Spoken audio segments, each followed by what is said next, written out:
El origen del mal. ¿Cómo Satanás, creado por Dios, se convirtió en el símbolo del mal? Hola a todos y bienvenidos de nuevo a nuestro canal. ¿Te has preguntado alguna vez cómo nació el mal? Adéntrate en el misterio que envuelve la caída de Satanás, una historia que desafía nuestra percepción del bien y del mal. Más que un simple relato antiguo, este conocimiento puede transformar tu visión del mundo espiritual y del poder de nuestras decisiones. Acompáñenme en este viaje para descubrir secretos ocultos desde los albores del universo y desentrañar el origen del primer deseo maligno. Pero antes de comenzar, déjame recordarte que si te gusta este tipo de contenido, no olvides suscribirte y activar la campanita para recibir notificaciones cada vez que suba un nuevo video. Y ahora sí, empecemos.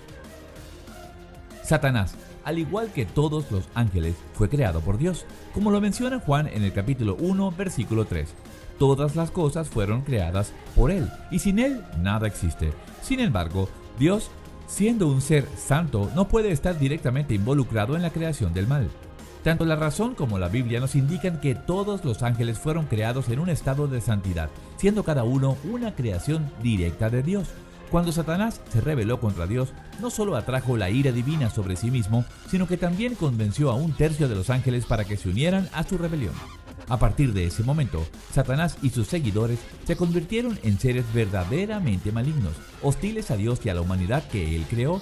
Los capítulos 28 de Ezequiel, versículos 12 a 19, y 14 de Isaías, versículos 12 a 17, son pasajes bíblicos importantes que describen el estado original y la caída de Satanás.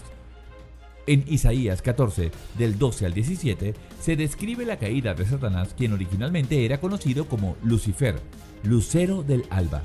El pasaje narra cómo Lucifer, lleno de orgullo, aspiró a elevarse por encima de Dios, incluso llegando a afirmar que sería semejante al Altísimo. Sin embargo, su arrogancia lo llevó a su caída, siendo desterrado al Seúl, las profundidades del infierno. Satanás pertenecía a la clase de los querubines, seres angelicales considerados como los de más elevada categoría. En Ezequiel 28:14 se le describe como el querubín ungido que cubre y protege, indicando su posición cercana a Dios. Se dice que estaba en el santo monte de Dios, caminando entre las piedras de fuego. Eso está en Ezequiel 28:14, simbolizando su acceso a la presencia divina. Las expresiones sello de perfección, lleno de sabiduría y perfecto en belleza, está en Ezequiel 28:12, indican que Satanás era superior a todos los demás seres vivos en inteligencia y atractivo físico. El lenguaje figurativo del pasaje describe su exquisita perfección.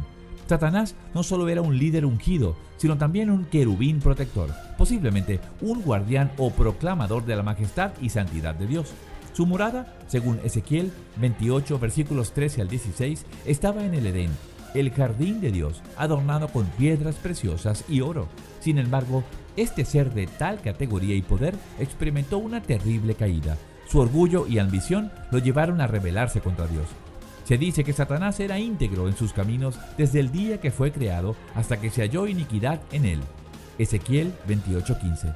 Poseía el sello de perfección y era perfecto en belleza. Eso está en Ezequiel 28:12, siendo superior a todos los demás seres vivos en inteligencia y atractivo físico. Sin embargo, este ser perfecto experimentó una terrible caída. La abundancia de su comercio, Ezequiel 28:16, lo llenó de violencia y lo llevó a pecar. Como consecuencia fue arrojado fuera como cosa profana del monte de Dios.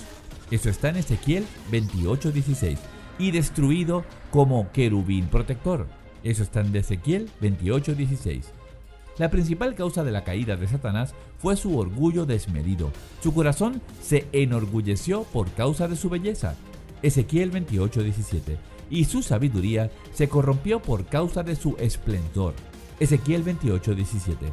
Quedó hechizado por su propia belleza y consumido por la arrogancia, olvidando su posición como criatura de Dios. En Lucas 10:18, Jesús describe la caída de Satanás como un evento rápido y dramático, comparándolo con la caída de un rayo del cielo. Este hecho ocurrió en el contexto del regreso de los 70 discípulos que Jesús había enviado a evangelizar y preparar su camino hacia Jerusalén. Si te está gustando este video, te invitamos a darle un me gusta y compartirlo con tus amigos. En Lucas 10, versículos 17 al 18, los discípulos de Jesús regresan de su misión emocionados por haber tenido poder sobre los demonios. Jesús, sin embargo, les advierte sobre el peligro del orgullo, recordándoles que incluso Satanás, un ser tan poderoso, cayó del cielo como un rayo debido a su arrogancia. La caída de Lucifer, originalmente conocido como el querubín ungido, es una clara ilustración del peligro del orgullo. Su belleza, sabiduría y posición privilegiada lo llevaron a creerse superior a Dios, lo que finalmente resultó en su expulsión del cielo. Esta lección se ve reforzada en 1 de Timoteo 3:6, donde se advierte a los nuevos creyentes sobre el riesgo de caer en el mismo orgullo que condenó a Satanás. El orgullo de Satanás no solo lo destruyó a él, sino que también arrastró a otros ángeles por el mal camino. Ezequiel 28, del 18 al 19, describe cómo su pecado profanó su morada y lo llevó a su caída final. Su arrogancia y violencia lo convirtieron en un enemigo de Dios y de la humanidad. Como consecuencia de su rebelión, Dios expulsó a Satanás de su posición privilegiada cerca del trono divino y lo condenó al lago de fuego eterno. Eso está en Mateo 25:41. Aunque aún ejerce influencia sobre la humanidad, su destino final está sellado. El orgullo parece ser un pecado fundamental de Satanás, como se evidencia en Ezequiel 28:17 y 1 de Timoteo 3:6. Pablo también identifica el orgullo como la causa de la condenación de Satanás.